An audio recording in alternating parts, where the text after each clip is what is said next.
to do this a handful of times before the cash box arrived, at which point I transferred what I thought to be all of the cash into that box. At the end of the event, we learned that there was a miscommunication on the pricing of the cabins and the bunks, and we saw this as the reason for the lost revenue. After Packmore, I had not been to park very frequently for personal reasons, and because of this, I had not cleaned out my car or my tote, as well of a lot of my amp card stuff. At the last KLE, I was scheduled to teach an IFRA, and because of this, I needed to clear out a lot of room in my tote and car for supplies. Upon cleaning that out, I found, wrapped inside a loaner tavern, I found just over $1,600 cash. I immediately messaged Sir Theorem, the president of the DoD, and later that night when he was off work, we talked. I explained everything to him, and the next day after KLE, I handed that money to the Kingdom Prime Minister. I was not talked to about this again. I did not knowingly or maliciously keep that money. I paid back the Kingdom when my event lost money on time, and I notified and turned in the cash as soon as I found it. I made mistakes, absolutely. But I did everything I could to make it right as soon as possible. As for my time at Dragon's Forge, I will admit I did not keep the best books. But I took people's dues, I put them in the box, and I updated their org. This is the first I've ever heard of not being allowed to do anything at Mystic Seas. Yeah.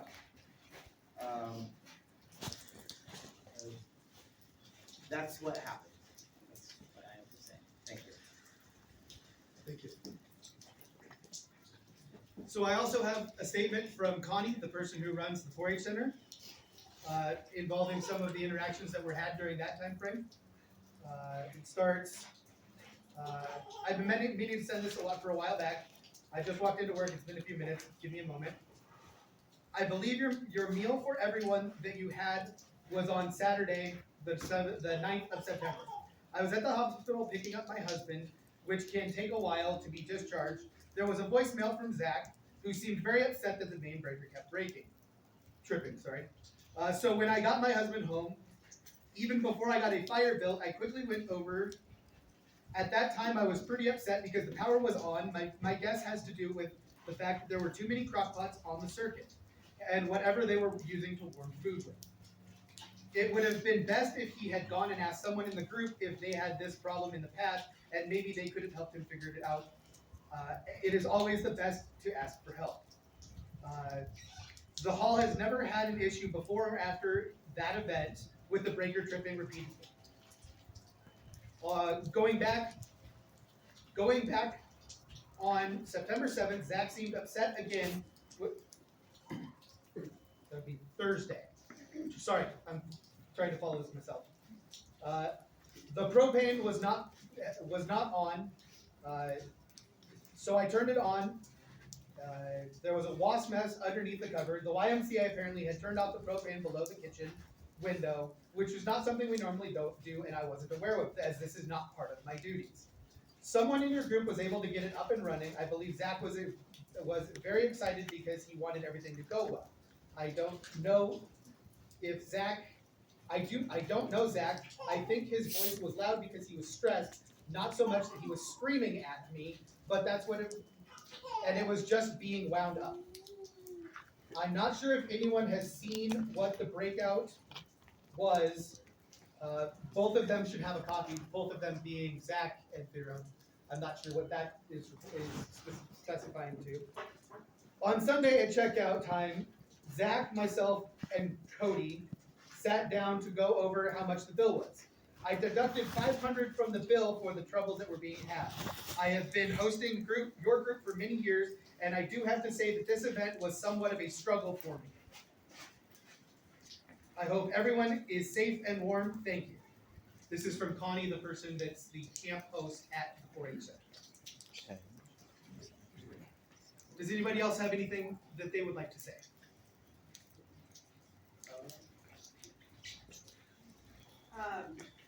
I I was the prime minister or chancellor who came in after Zach at Mystic Seas. And it was requested that I do a deep dive on the books at Mystic Seas. I have a history, obviously, of being able to manage and organize those kinds of things. It's a fact that Zach did not always write a receipt. Sometimes it was a handwritten thing on a piece of paper. He certainly wasn't the first, and he's certainly not the last. Part of that is one of the reasons why as KPM I tried to go in and create a centralized ledger for all of the holdings, because this is a common problem for holding level, where receipts don't get written and there is confusion. After doing that dive and searching for everything, the most money I found out of place was about $20 or less. This was almost 5 years ago, so, and I didn't know what details were going to be brought up today, but I did want to mention that. Again, I've taken over at multiple holdings in chancellor position. I've held the KPM position and had to do the audits and have seen much worse with much worse, discrepancies. And the problems in that ledger weren't just Farladoc. It's entirely possible that that money was off because of the, mismanagement of the receipts. It could be that it was the person before him. We weren't able to nail that down. That is kind of a nebulous thing. But I wanted to just make sure that that was something that was mentioned because I was the person who came in. And I just want to add, this is why all you holding chancellors write receipts. Does anybody else have anything else? I'm Warren. I'm the current chancellor of Dragon's Forge. I just want to say I was the one that was going through the books, trying to do the accounting, get everything caught up, and I noticed that there were missing receipts and missing ledger. But I did want to let everybody know it does not appear that any money was missing. We actually had gains during that time, and it does appear that he was still taking money, still setting people up for dues. It was just that the records were missing.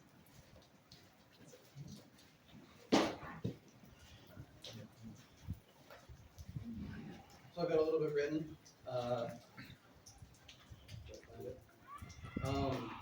Mostly I believe that the charges against Farladoc are excessive, and they should be revoked. So let me explain a little bit. Act 4 funds were short after we got done with the event. We sat down with Connie and did all the math and everything. We were short about $1,079.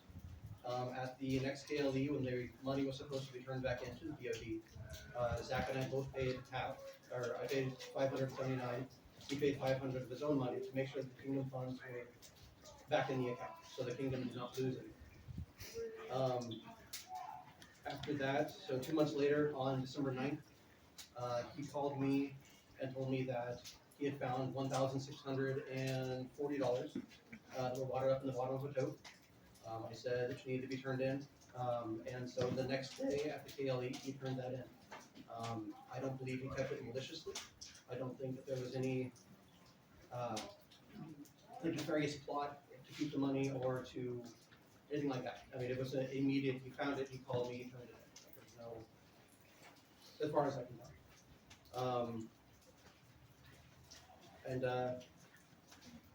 From all the other things that have gone on about the indefinite suspension, it has all been about funds and mismanagement of funds.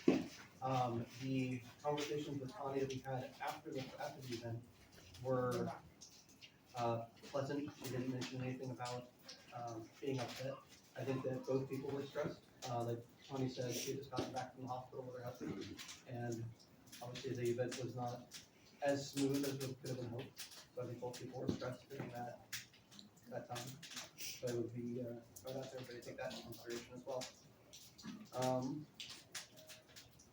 Yeah, I think that while the mismanagement of funds did happen, because obviously they were at the bottom of the tote, I think that it was the best circumstance at the time for him to put that in the tote to keep it safe. You know, wadded up in a used tunic. Because we didn't have a cash box on site that day. So, you guys have any questions about like, what happened during then or the process or anything that might have knowledge of? Yes. I came in late, so I missed a bunch of stuff. Has like the monarchy and DOD had like difficulty communicating with him about the issues, like beyond the actual substance of like what money was? Is that like part of the complaint? I don't, what do you mean? Can you rephrase your question? Yeah. Has there been interpersonal conflict or difficulty getting information from Farlenock, from his ability to communicate about the fund situation? For the investigation, I was not a part of it. So I No, don't there know. was no difficulties in communications. As co-crat and VOD president, I tried to stay out of it just because it was as a conflict of interest. I didn't want to have that there. Any other questions? I have a question. Yes. So, with the funds being paid out of personal pockets to make sure that the accounts were put back up with the fiduciary agreement, and then with the money being found and then returned back to be put back into that account as well, what's going to happen with that excess money? Are these two going to be getting the money back that they put forward? At that point, that would be a decision to be made either by althing or by the BOD. That's yet to be determined. Okay. So I guess that's more of a question that I would like to follow up on later, is to make sure that it's not being counted as $2,600 of profit when 1,000 of it was making sure that everything was taken care of and up to snuff. Yeah, at this point, the biggest thing is to ensure that it is handled in a proper and legal way. Because technically, as it sits, all that money is technically counted as donated and is kingdom funds. So it would, like I said, need to go through an althing to get figured out with that. Okay, thank you. On the plus side, with finding that $1,600, Hackor was in the black. So Hackor actually made money, even though we had a bunch of extra issues. Huzzah. Yeah, questions? Is there anybody else that would like to speak? I actually had a couple of questions, really just concerning and these questions are going to be directed towards the disciplinary team. Keep in mind, there's 2 out of the 5 people that made that decision. I I may need to speak on other people's behalf. Is the point. you can or no, I'm more the people that are here. I would like to know a justification, because at this point it's very much a mishandling of money, and for all intents and purposes this is a non-malicious, Okay. and I'm hoping that you could elaborate as to why. Technically, this is a misdemeanor, a Class C misdemeanor. This is misappropriation of funds. This is technically a crime that we're arbitrating here.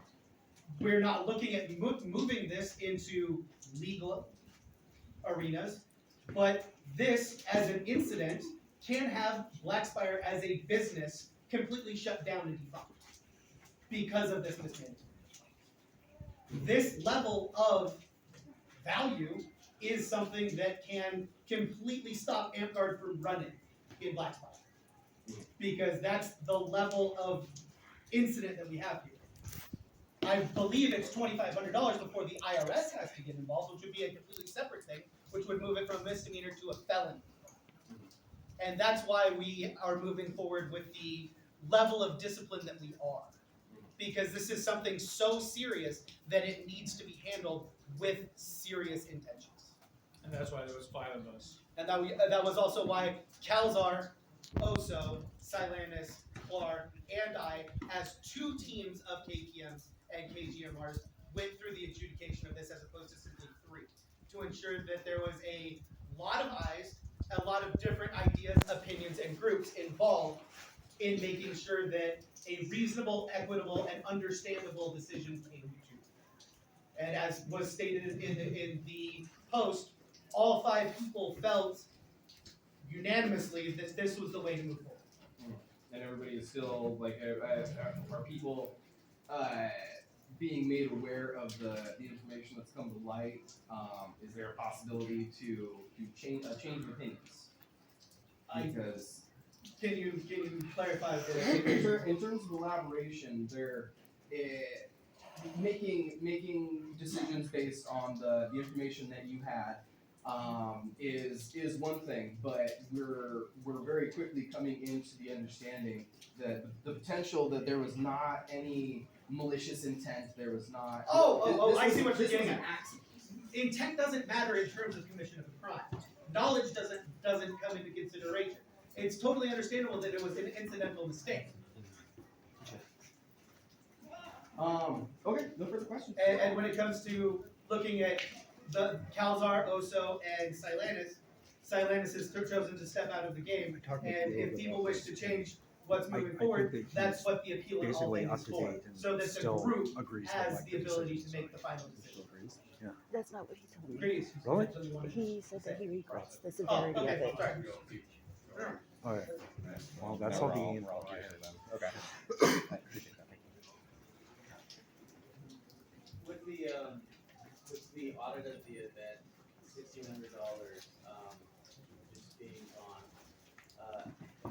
that was accounted for in the ledger and then all dealt with donations, $1,600, the donations from Theron or whatever. The $1,640 that was misplaced was not accounted for in any sort of ledger. What came forward at the end of the event was a statement of deficit and then payment from Zach and Cody to get it back to the minimum required for the fiduciary agreement. Okay, so if that wasn't of the 1640, it was of the same value? No. Oh, okay. What was, Cody? Yep. What was that value? You said 1,050 something? 1,059. $1,059. Okay. If anyone wants to see the Packwork breakdown sheet, I do have that. So the ledger didn't match the actual contract pack or? No.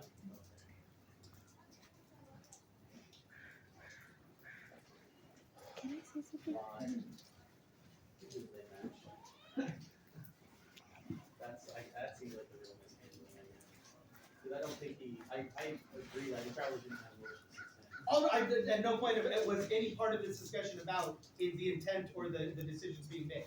It was merely the fact of mishandling of funds. And I see that on the ballot, that the handling funds and the suspension are separate details. Yes. Because I feel like the suspension would have to do with the intent, whereas the handling of funds probably has to do with the potential repeated behavior. Did you have something or are you still going? Does anybody else have anything they? Hold this.